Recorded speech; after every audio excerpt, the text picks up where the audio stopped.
এসএসসির ফলাফলে এবারও সাফল্যের ধারাবাহিকতা ধরে রেখেছে নরসিংদীর নাসিমা কাদির মোল্লা হাই স্কুল অ্যান্ড হোমস। এই বছর বিদ্যালয়টির ৩৮২ জন শিক্ষার্থী পরীক্ষায় অংশ নিয়ে সবাই জিপিএ 5 পেয়েছে। সোমবার এসএসসির ফল প্রকাশের পর বিদ্যালয়ের প্রধান শিক্ষক মোহাম্মদ ইমন হোসেন এ তথ্য নিশ্চিত করেন। তিনি বলেন, শিক্ষক, শিক্ষার্থী ও অভিভাবকদের সমন্বিত প্রচেষ্টায় এর সাফল্য এসেছে।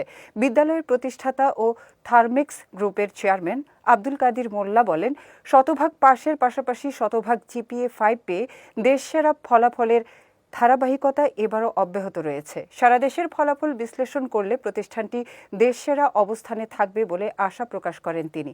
২০০৮ সালে প্রতিষ্ঠার পর থেকে পিএসসি, জেএসসি ও এসএসসিতে ধারাবাহিকভাবে ভালো ফল করে আসছে প্রতিষ্ঠানটি। এর আগে ২০২৫ সালেও ৩২০ জন শিক্ষার্থী অংশ নিয়ে সবাই জিপিএ 5 পেয়েছিল। ফলাফলের পিছনে সবচেয়ে বড় যে অবদান, সেটা হচ্ছে আমাদের নরসিংদীবাসীর সকলের আন্তরিক ইচ্ছা এবং মানসিক শক্তি। তারাই কিন্তু শিক্ষার্থী দিয়ে আমাদেরকে উৎসাহ এবং উদ্দীপনা জাগাইছে।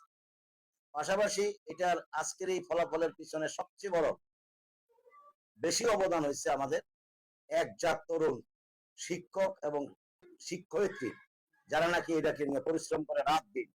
দেখা গেছে যে একটা সুনির্দিষ্ট টাইমে তাদের আসার টাইম আছে, যাওয়ার একটা টাইম আছে। কিন্তু আমাদের এই প্রতিষ্ঠানে কিন্তু আসার টাইমটা সঠিক, কিন্তু যাওয়ার টাইমটার কোনো নির্ধারিত সময় নাই। যতক্ষণ না পর্যন্ত একটা শিক্ষার্থী তার নিজের অবস্থান ঠিক করতে না পারে, অতক্ষণ পর্যন্ত শিক্ষকদেরও কোনো বিদায় নাই, আর শিক্ষার্থীদেরও কোনো বিদায় নাই। অভিভাবকরা এই বিষয়ে অনেক বেশি শ্রম দেন আমাদের।